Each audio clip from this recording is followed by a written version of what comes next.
I still can't believe I'm telling this story.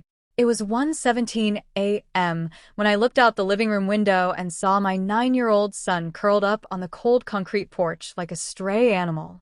Ethan was shivering under nothing but a thin beach towel, his little body shaking so hard I could see it from inside the house. His eyes were wide open, staring into the darkness, whispering the same words over and over. "Mommy, please come get me." My heart stopped.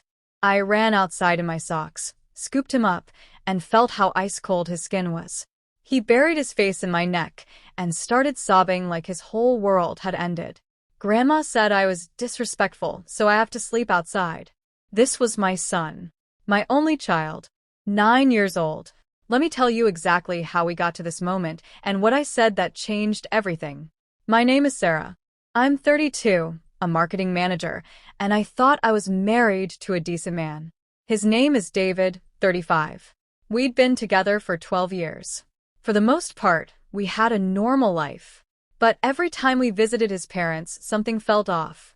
Before we continue with this video, please like, subscribe, and turn on the notification bell for updates. That weekend, we drove 2 hours to David's childhood home in the countryside. His parents, Linda and Robert, are in their 60s.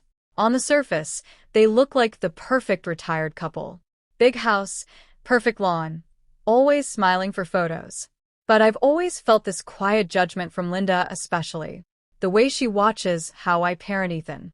The little comments about how kids these days have no discipline. We arrived Friday afternoon. Everything seemed fine at first. Ethan was excited to see his grandparents.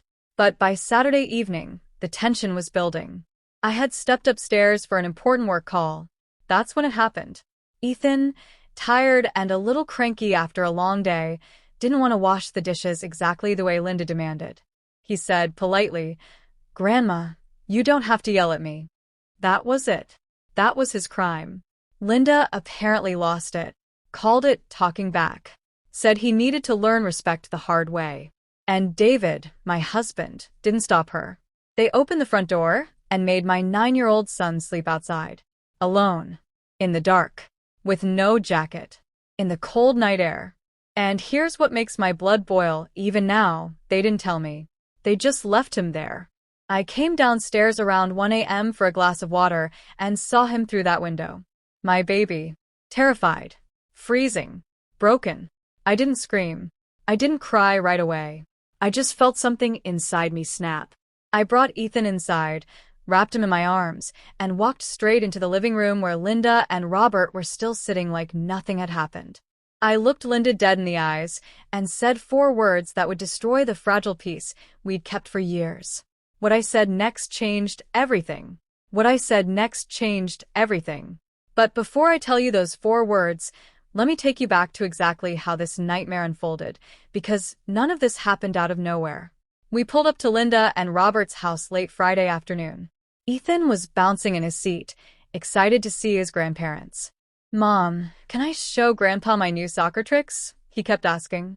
My heart felt warm. I wanted this weekend to be good. I really did. But the moment we stepped inside, I felt that familiar shift in the air. Linda, 62, tall and sharp-eyed, hugged David first, like always. Then she looked at me with that tight smile. "Sarah, you look tired. Working too much again." Robert, 65, just grunted and patted Ethan on the head. "Boy's getting soft around the middle," he muttered. Already the little digs had started. David brushed it off like he always does. "Mom's just old-fashioned, babe. Let it go." He's 35, but still becomes a nervous teenager around his parents. That's been our silent battle for years. Saturday started okay. We had breakfast, went for a short walk. But by evening, Ethan was exhausted. He'd been playing outside all day. When Linda told him to help with the dishes, he tried, but he didn't do it her exact way. He left a few bubbles. She snapped at him, loudly. Ethan, being 9 and tired, looked up and said, "Grandma, you don't have to yell at me like that." That was it. Linda's face turned red. "Disrespectful child. In this house we do not talk back." She turned to David. "Are you going to let him speak to me like that?" And David, my husband, stood there and said nothing meaningful. Just Ethan. Apologized to Grandma. Ethan apologized. Quietly. But Linda wasn't satisfied. She marched him to the front door. You will stay outside until you learn what respect means. Robert opened the door. They put him on the porch with one thin towel and locked it. I was upstairs on that work call the entire time.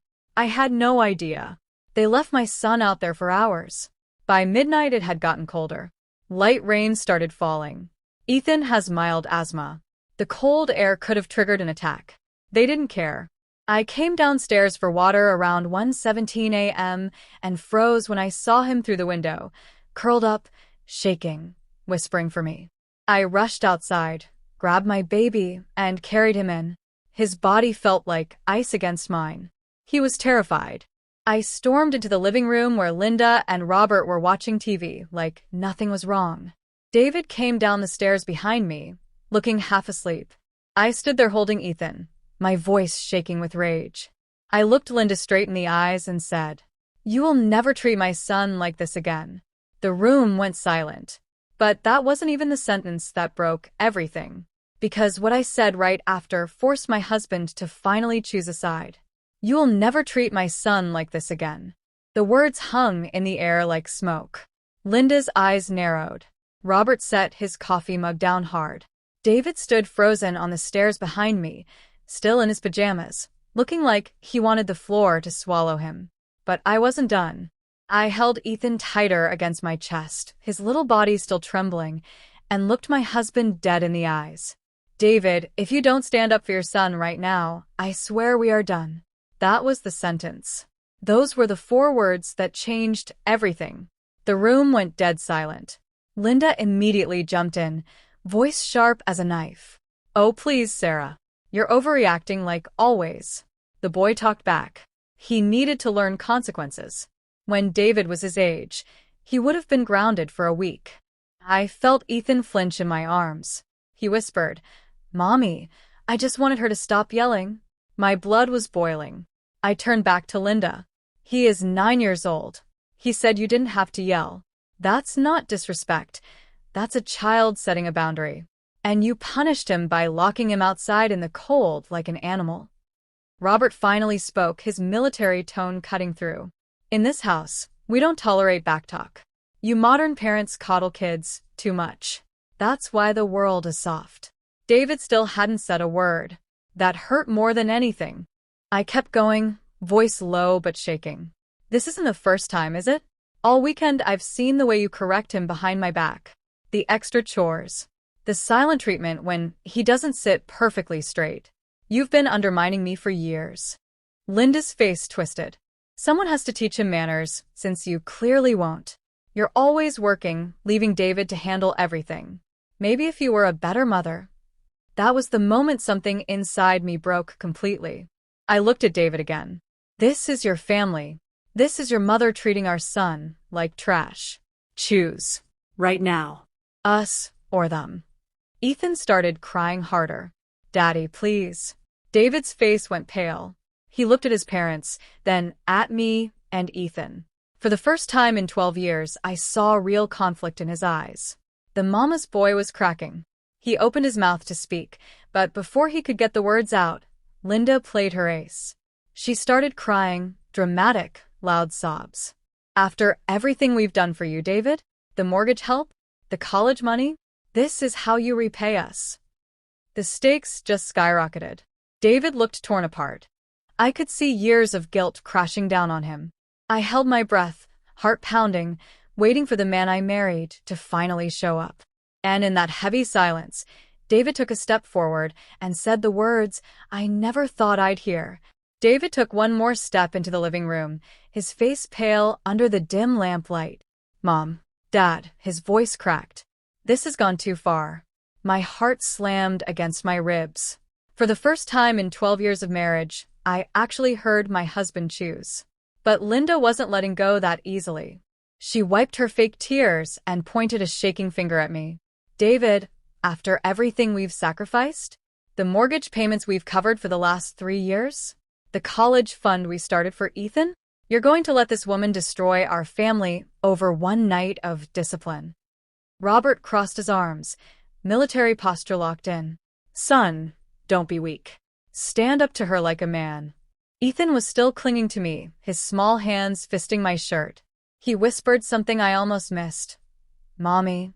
I only said it because she called you lazy. The room froze. I looked down at him. What baby? He swallowed hard, voice tiny. Earlier, when you were on your call, I heard Grandma tell Grandpa you're a lazy working mother who lets David do everything. I told her she shouldn't talk about you like that. That's why she got so mad. Everything clicked into place like a knife twisting. This wasn't about dishes. This wasn't even about backtalk. This was years of Linda resenting me for having a career, for not being the stay-at-home wife she wanted for her precious son. And Ethan, my brave 9-year-old, had tried to defend me. I looked back at Linda, voice ice cold. You called me lazy in front of my child? And then punished him for standing up for me. David's shoulders dropped. He turned to his parents, voice firmer than I'd ever heard. She's right. This stops tonight. We're leaving. Right now. The words hit like thunder. But the stakes exploded higher. Robert's face turned purple. You walk out that door, and the financial help ends tomorrow. No more mortgage assistance. You'll lose the house. Linda started sobbing again. Real tears this time. David, please, we only wanted what was best for our grandson. David looked at me, looked at Ethan, then back at his parents. I could see every year of guilt, every keep the peace moment crashing down on him.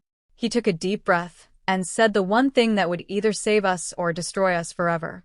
Pack the bags, Sarah. We're done here. My knees almost gave out.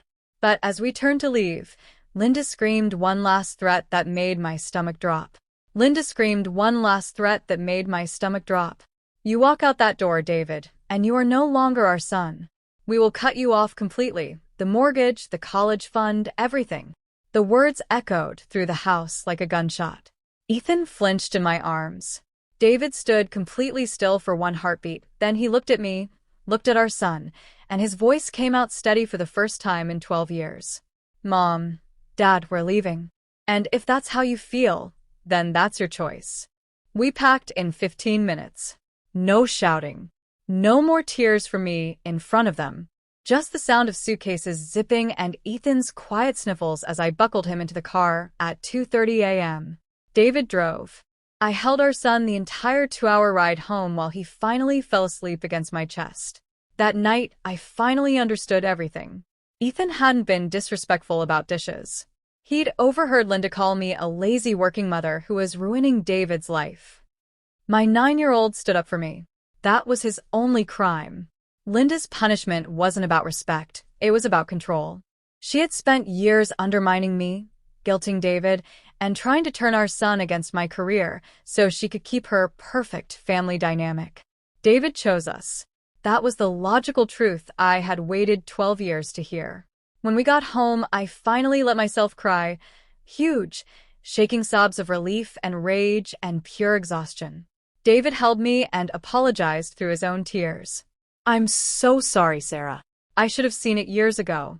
I was scared to lose them, but I'm more scared to lose you too. The emotional weight that lifted off my chest in that moment was indescribable. The consequences came fast and they were real. The very next morning, Robert called to say the mortgage assistance was officially cut. We lost $1,200 a month in help. Socially, some of David's extended family took Linda's side and stopped inviting us to gatherings. Linda posted vague Facebook rants about ungrateful children that everyone understood were about us. Personally, David started therapy the following week, something I had begged him to do for years. But here's what happened after the reveal. 6 weeks later, Linda and Robert reached out begging to see Ethan. David's answer was calm and final. You can see him again in 6 months, but only if you attend family counseling with us first. No more criticism of Sarah. No more old-fashioned discipline. Those are the rules. They agreed, reluctantly. 2 months after that night, I stood in our backyard watching Ethan kick a soccer ball, laughing freely for the first time in weeks. David came up behind me, slipped his arms around my waist, and kissed the top of my head. We're okay, he whispered. I turned and looked at my husband, really looked at him, And for the first time in our marriage, I felt completely safe. Ethan ran over, threw his arms around both of us, and said, "I love our home." And just like that, everything had changed for the better.